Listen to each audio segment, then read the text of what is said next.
little leaguer, an eager beaver, you'll see a home run with loaded bases. We're going places in Little League.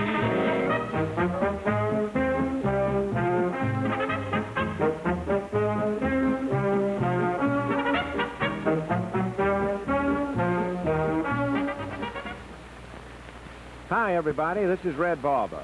And we are now seeing the original Little League Baseball Port, Pennsylvania. Championships of Little League have been played during the past week. We're in the Susquehanna Valley, and 8 Little League teams, winners in their regional playoffs all over America and Canada, have arrived to play for the World's Championship. In just a minute, you're going to see them all in action. But first, I'd like to tell you a little bit about the Little League. This is Joe Sims, the pitcher for Alabama, warming up. Little League, friends, is growing fast. 3,000 leagues, 15,000 teams with 225,000 boys playing in 46 states and in Alaska, Canada, Hawaii, the Canal Zone, and Korea. These are pregame ceremonies before the final championship game.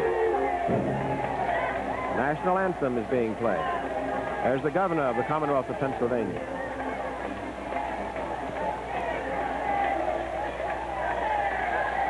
We are pleased to greet you from the home of Little League Baseball in Williamsport. The boys who compete in the 7th Annual World Series Tournament represent every region of the nation. And I might say they are all champions. We would also like to pay our respects to the hundreds of thousands of boys who did not make the trip to Williamsport, but whose willingness to try has built Little League and made this tournament possible. That was Little Leagues like yours and mine. Numbers about 50,000 people, all kinds of people. And most of them are on their way to the ballpark because this week, Williamsport is the center of sports in the Western Hemisphere.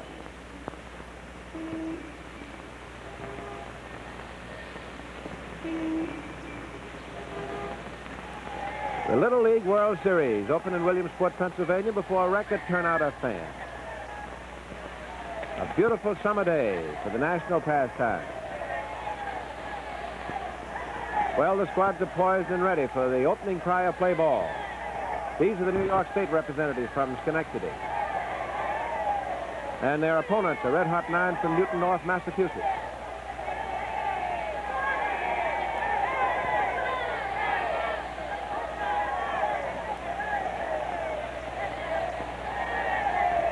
It's a scoreless ball game until the top of the 4th when Schenectady hurler Steve Buckheim is touched for the first run as Newton North Buddy Ryan scores. In the New York 4th with Jim Barberi on first base and moundsman Dave Seeley in a jam, third sacker Bill Masuki connects solidly to right field for a 2-base hit. And the speedy Barberi starts circling the bases to bring in the tying run.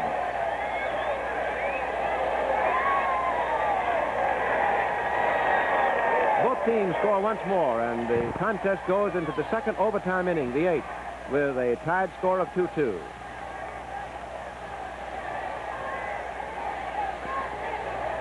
Shortstop Gary McKee is the New York hitter with 2 out in the last of the 8th.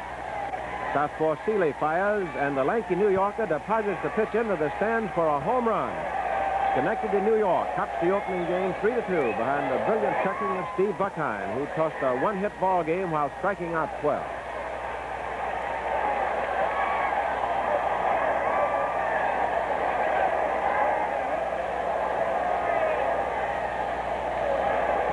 In the second game of the quarterfinal round, Little Rock, Arkansas traveled all the way up from the southwest to meet the powerful Pennsylvania State representatives from Camp Hill, which is located near Harrisburg.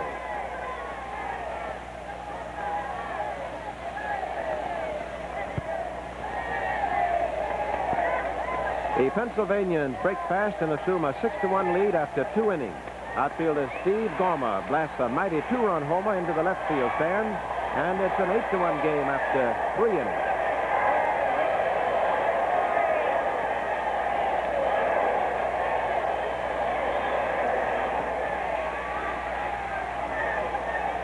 Camp Hill continues to pour it on in record-breaking fashion as center fielder Vince DeSilvestri drives in 2 more Keystone State runners.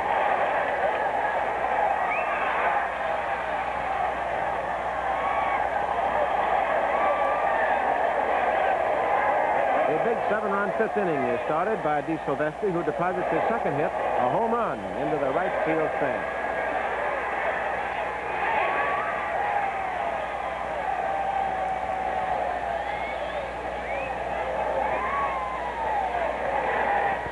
Pennsylvania pitcher Joe Dinterman adds the finishing touches to a red-letter day by blasting a 3-run circuit cloud into the left field bleachers.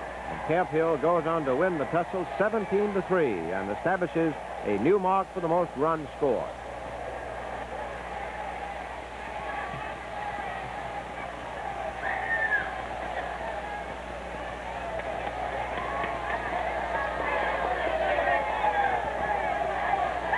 The third game of the series brings together the Vancouver team representing British Columbia and the Virginia State Rulers from Front Royal.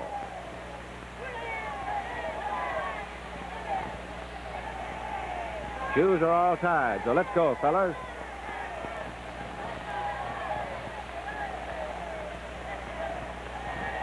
The Front Royal 9 loads the bases in the first inning, and then Vancouver's Bill Douglas walks Niles Daw, the Virginia second baseman, to force Mike Berriman over the plate with the game's first run.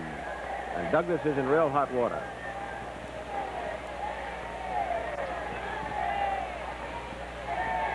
With Fred Moore at bat, Douglas uncorks a wild pitch and another Berriman. Roger this time. Tallis to give Virginia a 2-0 lead after the first inning.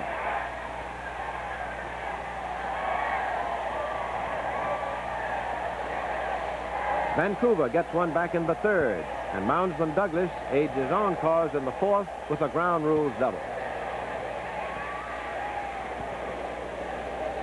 Center fielder Dave Broad then evens the score with a two-bagger, and Douglas scores to make it 2-2. And that's the way the battle stays, and it's another extra inning game.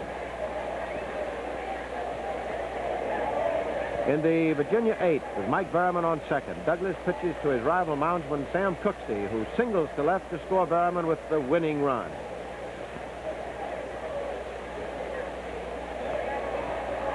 The Virginians blank Vancouver in their half and win the game 3-2 with hero Sam Cooksey firing a hefty three-hitter. The remaining game in the quarterfinal bracket brings together the Joliet, Illinois 9 against a fighting band of gum-chewing youngsters from Birmingham, Alabama.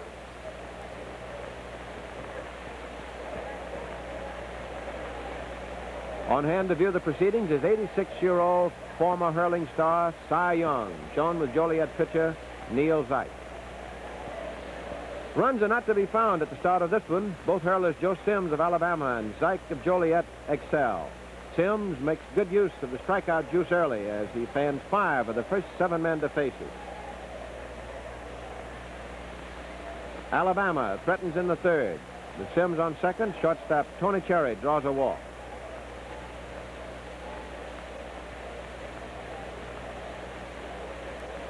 Both Sims and Cherry advance on a wild pitch by Joliet hurler Neil Zeich. With Dickie DeRoberts up, catcher Joe Thaxton lets the pitch get away for a pass ball, and Sims slides over with the game's first tally. They add another a moment later and lead the Illinois team 2-0. The Alabama team, with pitcher Sims exhibiting rare poise that is seldom seen in youngsters, dominates the late stages.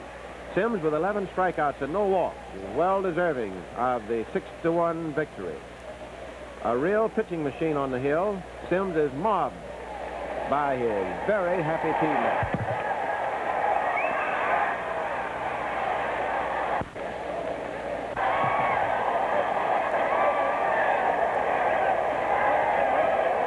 Well, there's band music aplenty as the semifinals open, with hard-hitting Camp Hill, Pennsylvania, meeting Schenectady, New York.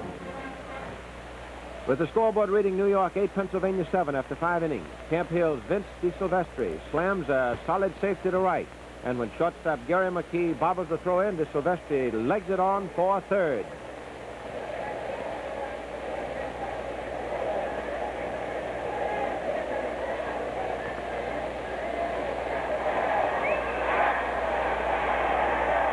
Next up, third sacker Doug McKay slams a single that scores De Silvestri with the tying run. With 2 down, Steve Gorman taps one into right field. And Bruce Brubaker scores to give Pennsylvania a 9-8 edge, with New York up for its final lick.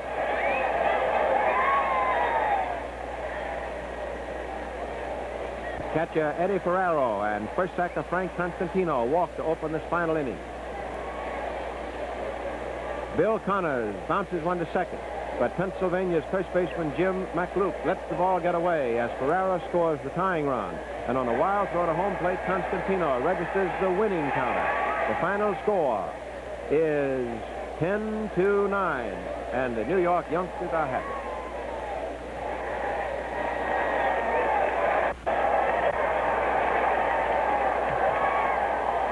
The strains of the tune Dixie brings the players as well as the spectators to their feet as Birmingham, Alabama, and Front Royal, Virginia get set for their semifinal battle, with the winner to meet Schenectady, New York in the Blue Chiplet. A capacity crowd, you betcha, and it's quite a ball game as Bruce Gordon fires to Virginia's Warren Miller. He connects, and it's into the stands for a home run, and a 1-0 Virginia lead after 3 innings.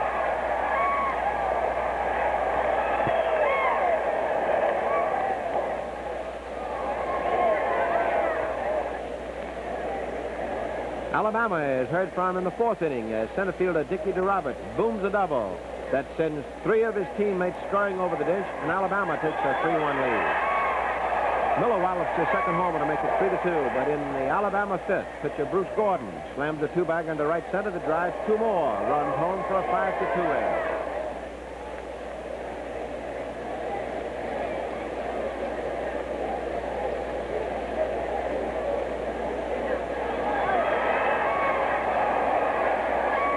Joe Sims is the next stickman, and he ices the victory for Alabama with a 250-foot home run to left field. The blow scores Gordon ahead of him and makes it a 7-2 win.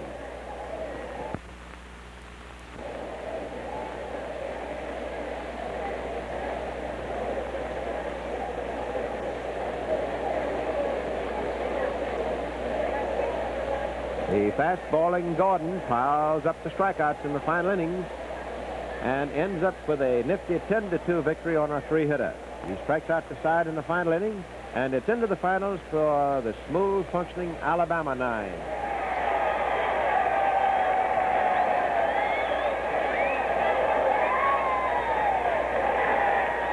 Here is Lycoming College, where all of the boys stay during the Little League World Series, and their expenses to Williamsport and back home are paid for by the United States Rubber Company, which sponsors Little League. And the boys get excellent care.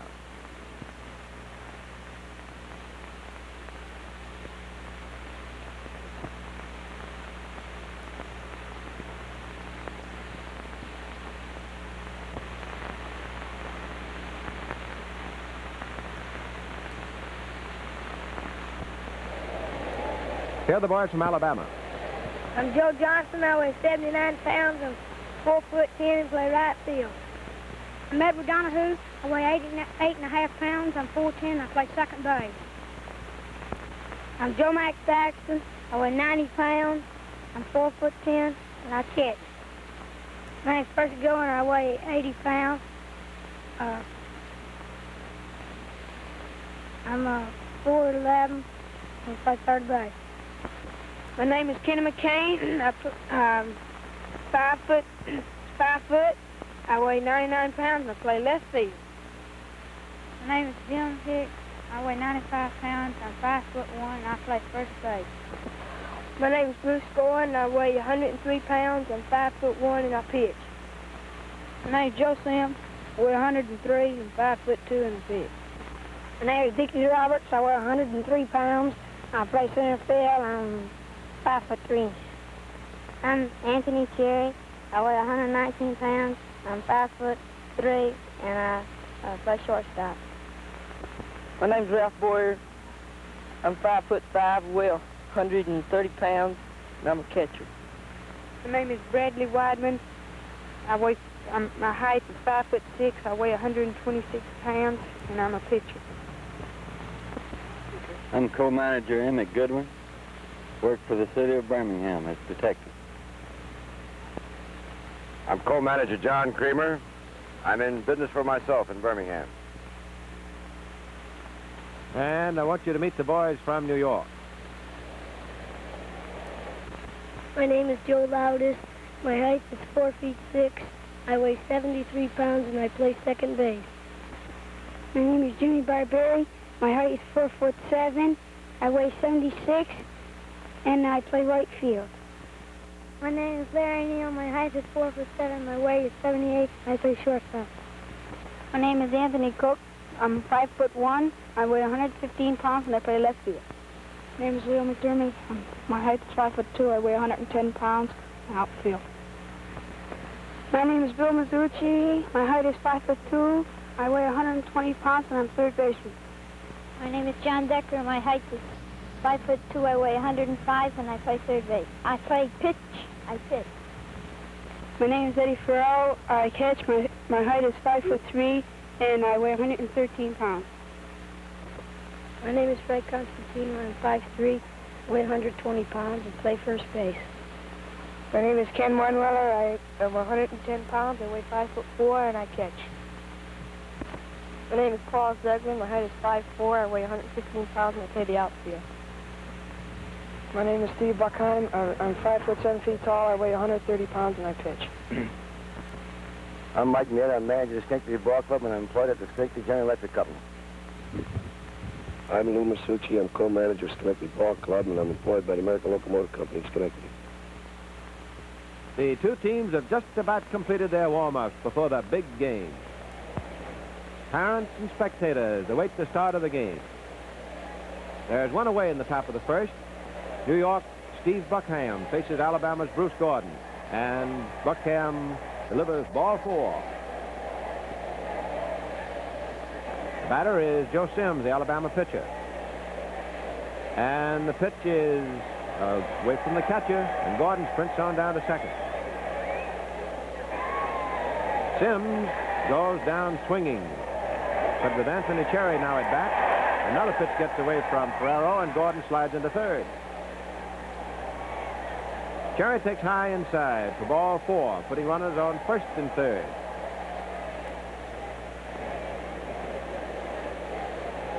Dickie DeRoberts is the hitter, and he looks at a low inside pitch while Cherry advances to second base without a throw. Now Buckham is ready, and DeRoberts lines the pitch into left field for a clean base hit. Gordon scores the first run of the game, and Alabama goes ahead 1-0.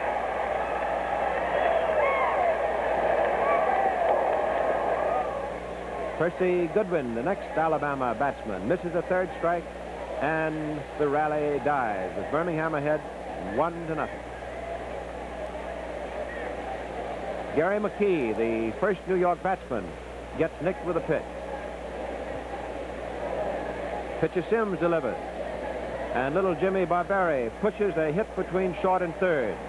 But watch McKee overrun second base and get picked off. Second baseman Goodman to shortstop Cherry.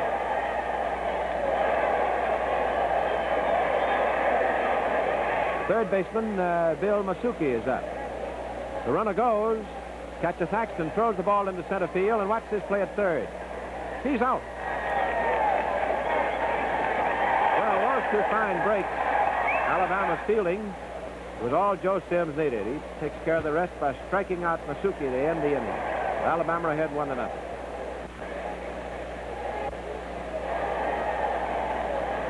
In the top of the second, Buckheim faces Ken McCain. Pitches inside and he walks it. Buckham, a left-hander, pitches to catcher Joe Thaxton, who swings and misses for strike 3. Now the slender New Yorker works on first baseman Jim Hicks. Buckheim struck out 10 men in 4 innings. Buckheim gets ahead of the next New York batter, Joe Johnston, and he fires the third one right past Little Joe. So he strikes out the side for the second time in 2 innings. Joe Sims, who fanned 11 men while pitching a 2-hitter in Alabama's first tournament victory, keeps bearing down both on his bubble gum and on the New York batsman as he whips center fielder Paul Zeglin. Joe into a steady motion, and his next victim is first baseman Frank Constantino. Displaying amazing control for a 12-year-old kid, Sims forces Anthony Cook to pop one foul to third baseman Bruce Gordon. So Alabama at the end of 2 innings is leading 1-0 over New York. With one away in the home half of the fourth, Percy Goodwin sends a dribbler to short. McKee fields it, but the first baseman drops the throw. Alabama's hopes, however, for some insurance are dim. McCain goes down swinging. Catcher Joe Thaxton pops up. Shortstop McKee makes the grab, and the Southerners are finished for this inning. Bill Masuki steps in with 2 out in the fourth and lines a hit into right. The Kyle is Sims. This takes care of the hitters from that point. Grounding ball right back to the mound, and that's the third out.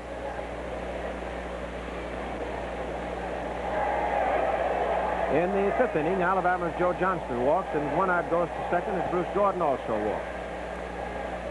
Sims steps up to the plate, takes a mighty swing, but he pops it up. That's third baseman Connor. Paul Zegling is now on the mound for New York and pitches to Tony Cherry, who grounds to short, beats it out, and the bases are loaded. Dickie DeRoberts, who's driven in the only run, sends a hot line drive at third, but Bill Masuki fields it beautifully and cuts off the Alabama threat. Now in the bottom of the fifth with 2 outs, Sims hits Ed Ferraro. He shakes it off and goes on down to first base. Sims burns a strike past Phil Connors, and on the play, Ferraro breaks the second and gets there when the throw is too high, and that puts the tying run at second base for New York. Pressure's on Sims. But he gets Connors to hit the ball right back to the mound, and that's all for the New Yorkers. Percy Goodwin opens the final frame for Alabama with a single off the second baseman's glove. Next 2 batters, however, are easy outs, but Joe Max Thaxton sends a long drive to center and has a nice catch by John Decker that retires to side.